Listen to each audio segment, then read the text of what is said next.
ಇವತ್ತಿನ top second news ಹತ್ತ ಗಮನ ಹರಿಸೋದಾದ್ರೆ ಬೆಂಗಳೂರಿನಲ್ಲಿ ಶುರುವಾಗಿದೆ ಆಪರೇಷನ್ ಒತ್ತುವರಿ. ಕೋಗಿಲು ಬಳಿಕ ಈಗ ತಣಿಸಂದ್ರದ ಸರದಿ. ತಣಿಸಂದ್ರದ SRK ನಗರದಲ್ಲಿ ಆವರಿಸಿದೆ JCB.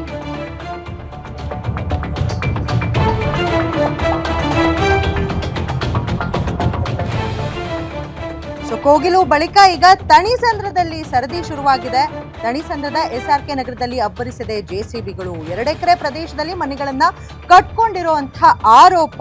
200ಕ್ಕೂ ಹೆಚ್ಚು ಮನೆಗಳ ಪೈಕಿ 36 ಮನೆಗಳನ್ನ ತೆರವು ಮಾಡಲಾಗಿದೆ. ದಾಖಲೆ ಇದೆ, ಈ ಖಾತೆ ಇದೆ, ಎಲ್ಲಾ ಇದ್ರೂ ಕೂಡ ಮನೆಗಳು ಮಟಾಶ್ ಆಗಿದೆ. ಸೊ ಟ್ಯಾಕ್ಸ್ ಕಟ್ಟಿದೀವಿ, ಸ್ಯಾನಿಟರಿ ಲೈನ್ ಕೂಡ ಇದೆ, ಯಾಕೆ ಹೀಗೆ ಮಾಡ್ತಿದ್ದೀರಾ ಅಂತ ಅಲ್ಲಿರುವಂತಹ ಜನರು ಮಾತಾಡ್ತಾ ಇದ್ದಾರೆ. ನೋಟಿಸ್ ಕೊಡದೆ ಏಕಾಏಕಿ ಬಂದು ಮನೆ ಒಡೆದು ಹಾಕಿದ್ದಾರೆ. 20 ವರ್ಷದಿಂದ ಇಲ್ಲೇ ಇದ್ವಿ, ಈಗ BDA ಜಾಗ ಅಂತಿದ್ದಾರೆ. ಇಲ್ಲೇ ಬೇಕಾದ್ರೆ ಸಾಯ್ತೀವಿ, ಆದ್ರೆ ಈ ಜಾಗ ಬಿಟ್ಟು ನಾವು ಕದ್ಲೋದಿಲ್ಲ ಅಂತ ಹೇಳ್ತಿದ್ದಾರೆ. ನಮಗೆ ನಮ್ಮ ಮನೆ ಬೇಕೇ ಬೇಕು ಅಂತ ಸ್ಥಳೀಯರು ಆಗ್ರಹವನ್ನ ಮಾಡ್ತಿದ್ದಾರೆ. BDA ಅಧಿಕಾರಿಗಳ ಜೊತೆ ಸ್ಥಳೀಯರ ಪರವಾಗಿ ಅಡ್ವೊಕೇಟ್ ಚರ್ಚೆಯನ್ನ ನಡೆಸ್ತಿದ್ದಾರೆ. ಸಮಯಾವಕಾಶ ನೀಡಬೇಕು ಅಂತ ಅಧಿಕಾರಿಗಳಿಗೆ ಅಡ್ವೊಕೇಟ್ ಮನವಿಯನ್ನ ಮಾಡಿದ್ದಾರೆ. ಸೊ ಬೆಂಗಳೂರಿನಲ್ಲಿ ಶುರುವಾಗಿದೆ ಆಪರೇಷನ್ ಒತ್ತುವರಿ. ಈ ಖಾತಾ ಇದೆ ಅಂತಾರೆ. ಆಸ್ತಿಯ ಮಾಲೀಕತ್ವ ಹೊಂದಿರೋದಕ್ಕೆ ಇದೊಂದು ಪುರಾವೆ. ಅಷ್ಟೇ ಅಲ್ಲ, ಟ್ಯಾಕ್ಸ್ ಕೂಡ ಕಟ್ಟಿದ್ದೀವಿ ಅಂತ ಹೇಳ್ತಿದ್ದಾರೆ. ಬಟ್ ಯಾವುದನ್ನೇ ಏನೇ ಒಂದು ಸರ್ಕಾರ ಕ್ರಮ ಕೈಗೊಳ್ಳಬೇಕು ಅಂದ್ರೆ ನೋಟಿಸ್ಗಳನ್ನ ಕೊಡುವಂಥದ್ದಿದೆ. ಫಸ್ಟ್ ನೋಟಿಸ್, ಸೆಕೆಂಡ್ ನೋಟಿಸ್, ಅದಾದ ನಂತರ ಏನಿದೆ ಮಹಜರು ಮಾಡ್ತಾರೆ. ಮಹಜರ್ ಮಾಡಾದ್ಮೇಲೆ ಏನಿದೆ ಅವರ ಯಾರು ರೆಸ್ಪಾಂಡ್ ಮಾಡಿಲ್ಲ ಅಂದಾಗ ಅವ್ರ ಕ್ರಮ ಏನಿದೆ ಅದನ್ನು ತಗೊಳ್ತಾರೆ. ಬಟ್ ಆದರೆ ಅಲ್ಲಿರುವಂಥ ಸ್ಥಳೀಯರು ಹೇಳೋ ಪ್ರಕಾರ 20 ವರ್ಷದಿಂದ ಇಲ್ಲೇ ಇದ್ವಿ, ಯಾವುದೇ ನೋಟಿಸ್ ನಮಗೆ ಬಂದಿಲ್ಲ, ಸ್ಯಾನಿಟರಿ ಲೈನ್ ಇದೆ, ಟ್ಯಾಕ್ಸ್ ಕಟ್ಟಿದ್ದೀವಿ, ಈ ಖಾತಾ ಇದೆ, ಆದರೂ ಯಾಕೆ ಈ ಒಂದು ನಿರ್ಧಾರ ಸರ್ಕಾರ ತಗೊಂತಿದೆ ಅನ್ನುವಂಥ ಮಾತನ್ನ ವ್ಯಕ್ತಪಡಿಸ್ತಿದ್ದಾರೆ.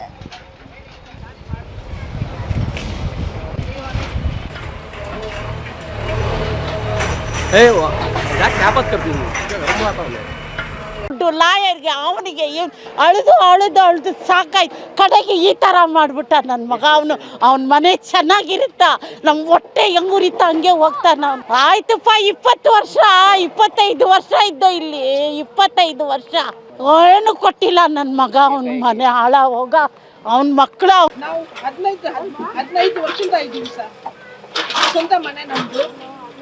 ಡಾಕ್ಯುಮೆಂಟ್ ಪಕ್ಕ ಐತೆ. ಮುನ್ಸಮ್ಮೇಗೌಡ ರಿಜಿಸ್ಟರ್ ಮಾಡಿ ಕೊಟ್ಟಿರೋದು, ಅವ್ರ ಫೋಟೋ ತನಕ ರಿಜಿಸ್ಟರ್ ಪೇಪರ್ ಅಲ್ಲಿ ಐತೆ. ಈ ಖಾತಾ ತಗೊಂಡಿದ್ದೀವಿ. ಇದು ಸ್ಯಾನಿಟರಿ ಪೈಪ್ ಬಂದಿದೆ. ಆಮೇಲೆ ಟ್ಯಾಕ್ಸ್ ಕಟ್ಟಿದ್ದೀವಿ. ಆಮೇಲೆ ಇದು ಖಾತಾ ಕಟ್ಟಿದ್ದೀವಿ, ಟ್ಯಾಕ್ಸ್ ಕಟ್ಟಿದ್ದೀವಿ. ನೋಟಿಸ್ ಏನು ಕೊಟ್ಟಿಲ್ಲ, ಇನ್ಫಾರ್ಮೇಶನ್ ಕೊಟ್ಟಿಲ್ಲ. ಓಕೆ, ಈ ಬಗ್ಗೆ ಹೆಚ್ಚಿನ ಮಾಹಿತಿಯನ್ನ ನೀಡ್ತಾರೆ ನಮ್ಮ ಕರೆಸ್ಪಾಂಡೆಂಟ್ ಸಂಗಮೇಶ್ ಅವರೇ. ಯಾವುದೇ ಒಂದು ನಿರ್ಧಾರವನ್ನ ಸರ್ಕಾರ ತಗೊಳ್ಬೇಕು ಅಂದ್ರೆ ನೋಟಿಸ್ ಅನ್ನ ಕೊಡಬೇಕು. ಅದು 3 ರಿಂದ 4 ತಿಂಗಳು ಮುಂಚಿತವಾಗಿ ಕೊಡಬೇಕು. And first notice, second notice ಅನ್ನುವಂಥದ್ದು ಇರುತ್ತೆ. ಅಂಡ್ ಸೆಕೆಂಡ್ಲಿ ಖಾತೆ ಇದೆ, ಟ್ಯಾಕ್ಸ್ ಕಟ್ಟಿದೀವಿ, ಸ್ಯಾನಿಟರಿ ಲೈನ್ ಕೂಡ ಕೊಟ್ಟಿದ್ದಾರೆ ಅಂತ ಅಲ್ಲಿರುವಂತಹ ಸ್ಥಳೀಯರು ಹೇಳ್ತಿದ್ದಾರೆ. ಸೊ ಏನ್ ಹೇಳ್ತೀರಾ ಈ ಕುರಿತಾಗಿ?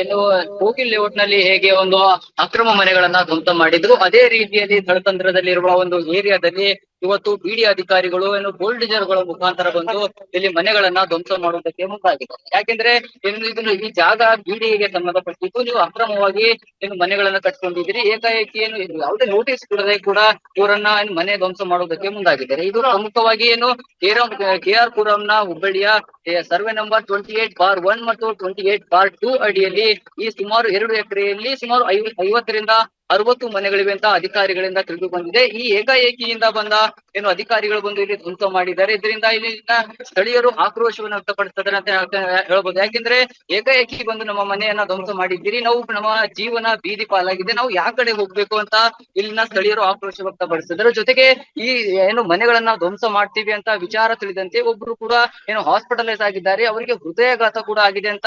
ಅವ್ರ ಹೆಸರು ಶಕಿಲಾ ಬಾನು ಅಂತ ಹೆಸರಿನ ಏನು ಮಹಿಳೆಯವರು ಖಾಸಗಿ ಆಸ್ಪತ್ರೆಯಲ್ಲಿ ಅವರ ಚಿಕಿತ್ಸೆಯನ್ನ ಪಡಿತಾ ಇದ್ದಾರೆ ಅಂತ ಇಲ್ಲಿನ ಸ್ಥಳೀಯರಿಂದ ಮಾಹಿತಿ ದೊರಕ್ತಾ ಇದೆ. ಜೊತೆಗೆ ಇನ್ನೂ ಕೆಲವು ಮನೆಗಳನ್ನ ನಾವು ನಾಳೆ ಧ್ವಂಸ ಮಾಡ್ತೀವಿ ಅಂತ ಅಧಿಕಾರಿಗಳಿಂದ ಮಾಹಿತಿ ದೊರಕ್ತಾ ಇದೆ.